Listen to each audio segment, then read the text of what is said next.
নমস্কাৰ সকলোকে মই সঞ্জীৱ কলিতা আৰু সিনেভিউত এখন নতুন সিনেমাৰ কথা পাতিবলৈ আপোনালোকক সকলোকে স্বাগতম জনাইছো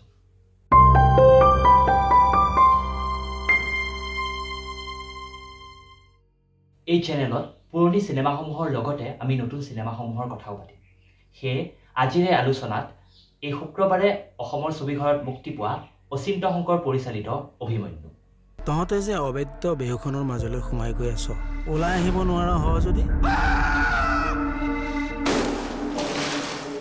আমি আজিৰ অভিমন্যু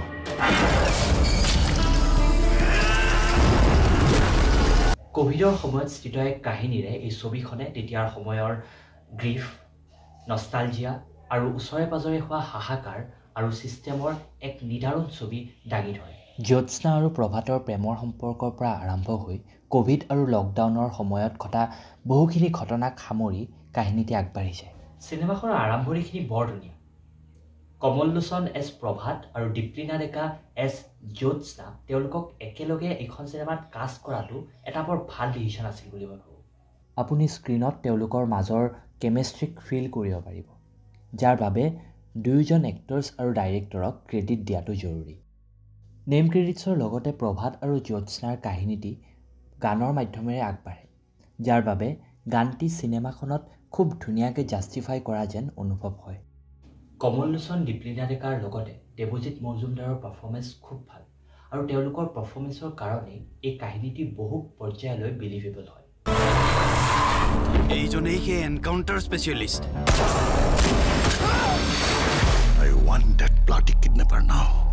ইয়াৰ উপৰি কোভিডৰ পিৰিয়ডটো যিদৰে ভিজুৱেলি দেখুওৱা হৈছে তাতে ডাইৰেক্টৰৰ প্ৰিচাইজ থট আছে বুলি ক'ব পাৰি যিদৰে সেই সময়ত আমি হেল্পলেছনেছ ফিল কৰিছিলোঁ সেই একেই ফিলিংছ ভিজুৱেলছৰ মাধ্যমেৰে ডাইৰেক্টৰে এই চিনেমাখনত দাঙি ধৰিব পাৰিছে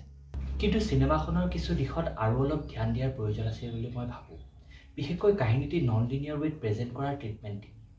ৰিচেণ্টলি স্বামীনাথন ডাইৰেক্টেড মহাৰাজাখন নেটফ্লিক্সত চোৱা মনত আছে সেই চিনেমাখনতো নন লিনিয়াৰ ৱেতে অভিমন্যুৰ দৰে কাহিনীটো প্ৰেজেণ্ট কৰা হয় কিন্তু মহাৰাজাত কেৰেক্টাৰ্ছবোৰৰ ওপৰত গভীৰভাৱে কাম হৈছিল বাবে নন লিনিয়াৰ ষ্টৰী লাইনটি চিনেমাখনত বেছিকৈ খাপ খোৱাৰ দৰে ফিল হয় অভিমন্যুৰ প্ৰথম হাফটো অলপ কনফিউজিং যিটো এক্সপেক্ট কৰা হয় এটা নন লিনিয়াৰ ষ্টৰীৰ পৰা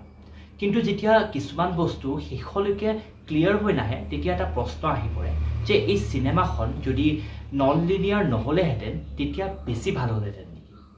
প্ৰাইমেৰী কেৰেক্টাৰ্ছৰ বাহিৰে আন কেৰেক্টাৰ্ছবোৰ কেনেকৈ প্ৰভাতৰ মিছনত জড়িত হয় তাৰ কোনো ধৰণৰ বেক ষ্টৰী আমি নেদেখোঁ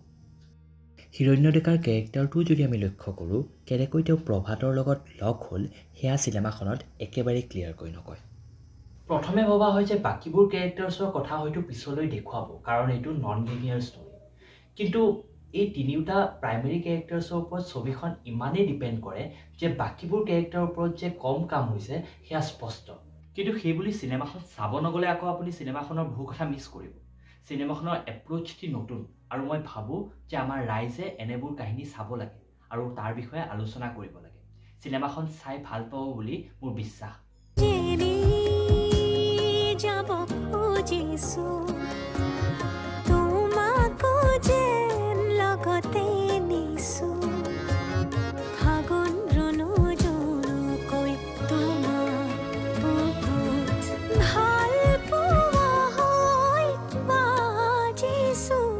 বাকী চিনেমাখনৰ পাতিবলগীয়া আন বহুতো কথা আছে সেই গোটেইবোৰ কথা সামৰি চিনেভিউত ইতিমধ্যে এটা লেখা প্ৰকাশ পাইছে সেই লেখাটোৰ লিংক তলত উল্লেখ আছে পঢ়িব বাকী চিনেমাখন চাব আৰু জনাব কেনে পালে আজিলৈ ইমানে চিনেভিউত আন এটি ভিডিঅ'ৰ লগত আকৌ আহিম তেতিয়ালৈ চিনেমা চাই থাকিব আৰু চিনেমাৰ কথা পাতি থাকিব ধন্যবাদ